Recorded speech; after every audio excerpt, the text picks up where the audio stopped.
Alors, quelqu'un peut me dire qui est la prochaine fois? Je sais pas si le mégaphone est très utile. On n'entend rien. On n'entend rien. Dans le fond. Ou alors il faut crier. Ouais, c'est une horreur.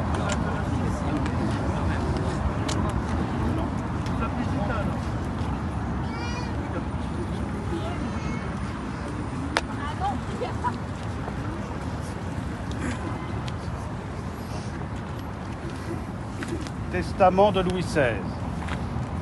Au nom de la très sainte Trinité, du Père, du Fils et du Saint-Esprit, aujourd'hui, 25e jour de décembre 1792, moi, Louis XVI du nom, roi de France, étant depuis plus de 4 mois enfermé avec ma famille dans la tour du Temple à Paris, par ceux qui étoient mes sujets, et privé de toute communication quelconque, même depuis le 11 du courant, avec ma famille, de plus impliquée dans un procès dont il est impossible de prévoir l'issue à cause des passions des hommes, et dont on ne trouve aucun prétexte ni moyen dans aucune loi existante, n'ayant que Dieu pour témoin de mes pensées et auquel je puisse m'adresser. Je déclare, ici en sa présence, mes dernières volontés et mes sentiments. Je laisse mon âme à Dieu, mon Créateur. Je le prie de le recevoir dans ma miséricorde, de ne pas la juger d'après ses mérites, mais par ceux de notre Seigneur Jésus-Christ, qui s'est offert en sacrifice à Dieu son Père. Pour nous autres hommes, quelque indignes que nous en fussions, et moi le premier. Je meurs dans l'union de notre Sainte Mère l'Église catholique, apostolique et romaine, qui tient ses pouvoirs par une succession non interrompue de Saint-Pierre, auquel Jésus-Christ les a conviés. Je crois fermement et je confesse tout ce qui est contenu dans le symbole et les commandements de Dieu et de l'Église, les sacrements et les mystères tels que l'Église catholique les enseigne et les a toujours enseignés. Je n'ai jamais prétendu me rendre juge dans les différentes manières d'expliquer les dogmes qui déchirent l'Église de Jésus-Christ, mais je m'en suis rapporté et rapporterai toujours, si Dieu m'accorde vie, aux décisions que les supérieurs ecclésiastiques, unis à la Sainte Église catholique, donnent et donneront conformément à la discipline de l'Église suivie depuis Jésus-Christ. Je plains de tout mon cœur nos frères qui peuvent être dans l'erreur, mais je ne prétends pas les juger, et je ne les aime pas moins tout en Jésus-Christ, suivant ce que la charité chrétienne nous enseigne.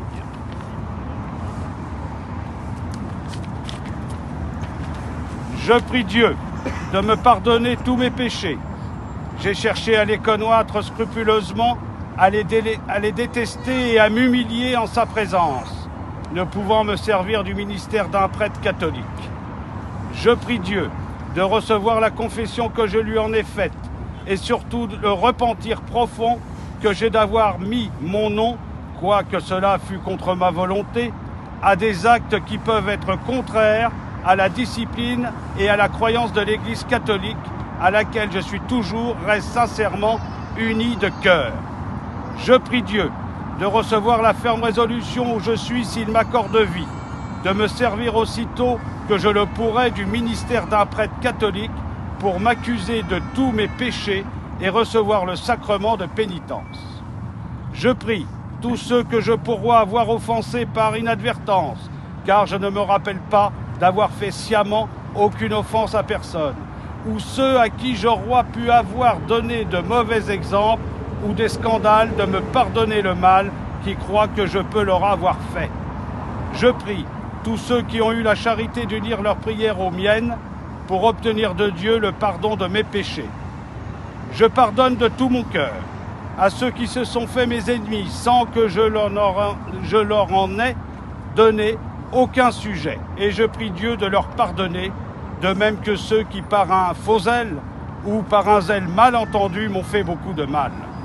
Je recommande à Dieu ma femme, mes enfants, ma sœur, mes tantes, mes frères et tous ceux qui me sont attachés par les liens du sang ou par quelque autre manière que ce puisse être.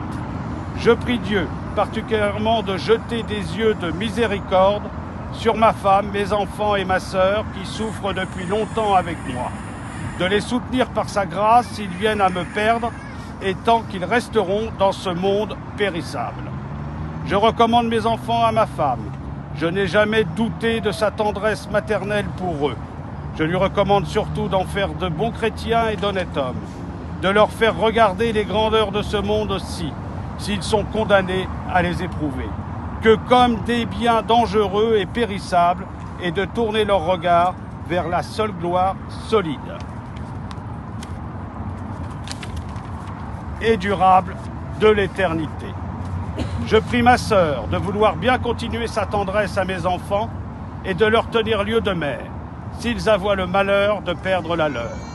Je prie ma femme de me pardonner tous les maux qu'elle souffre pour moi et les chagrins que je pourrais lui avoir donnés dans le cours de notre union, comme elle peut être sûre que je ne garde rien contre elle si elle croit d'avoir quelque chose à se reprocher.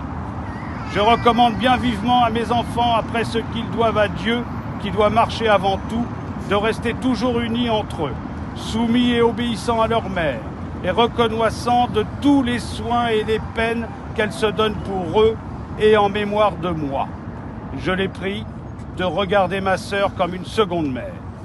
Je recommande à mon fils, s'il avoit le malheur de devenir roi, de songer qu'il se doit tout entier au bonheur de ses concitoyens, qu'il doit oublier toute haine et tout ressentiment et nommément tout ce qui a rapport au malheur et au chagrin que j'éprouve. Qui ne peut faire le bonheur des peuples qu'en régnant suivant les lois, mais en même temps qu'un roi ne peut les faire respecter et faire le bien qui est dans son cœur qu'autant qu'il a l'autorité nécessaire, et qu'autrement étant lié dans ses opérations et n'inspirant point de respect, il est plus nuisible qu'utile.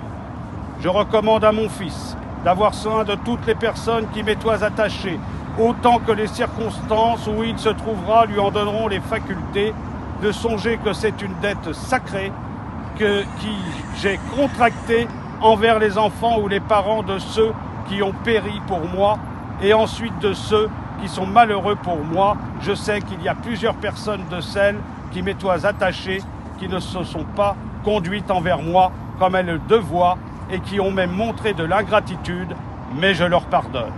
Souvent, dans les moments de trouble et d'effervescence, on n'est pas le maître de soi. Et je prie mon fils, s'il en trouve l'occasion, de ne songer qu'à leur malheur.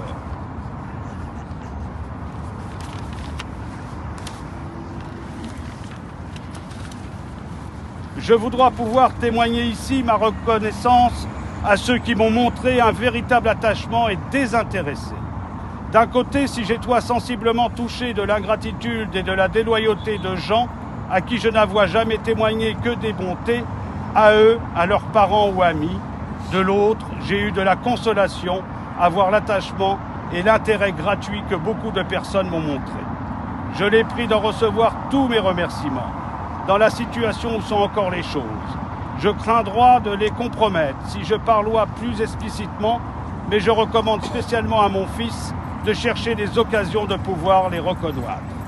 Je crois vous calomnier cependant les sentiments de la nation si je ne recommandois ouvertement à mon fils, Monsieur de Chamilly et eu, que leur véritable attachement pour moi avoit porté à s'enfermer avec moi dans ce triste séjour, et qui ont pensé en être les malheureuses victimes. Je lui recommande aussi Cléry, des soins duquel j'ai eu tout lieu de me louer depuis qu'il est avec moi. Comme c'est lui qui est resté avec moi jusqu'à la fin, je prie messieurs de la commune de lui remettre mes armes, mes livres, ma montre, ma bourse et les autres petits effets qui sont été déposés au conseil de la commune. Je pardonne encore très volontiers à ceux qui me gardoient les mauvais traitements et les gênes dont ils ont cru devoir user envers moi. J'ai trouvé quelques âmes sensibles et compatissantes que celles-là jouissent dans leur cœur de la tranquillité que doit leur donner leur façon de penser. Je prie monsieur de Malherbe, Tronchet et de Sèze de recevoir ici tous mes remerciements et l'expression de ma sensibilité pour tous les soins et les peines qu'ils se sont donnés pour moi. Je finis en déclarant devant Dieu et prêt à paroître devant lui que je ne me reproche aucun des crimes qui sont avancés contre moi, faits à la Tour du Temple le 25 décembre 1792, Louis.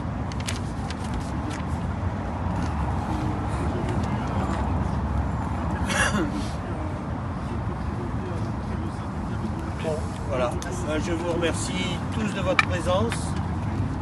Nous serons là bien sûr l'année prochaine. Et puis peut-être qu'entre-temps, on verra, il y a peut-être une idée qui va germer par rapport aux martyrs, aux carmélites de Compiègne. Voilà. Je vous souhaite à tous une bonne journée, une bonne commémoration, puisque je sais que de nombreux d'entre vous iront dans différentes messes, en différents lieux. Voilà. Merci encore et bonne journée.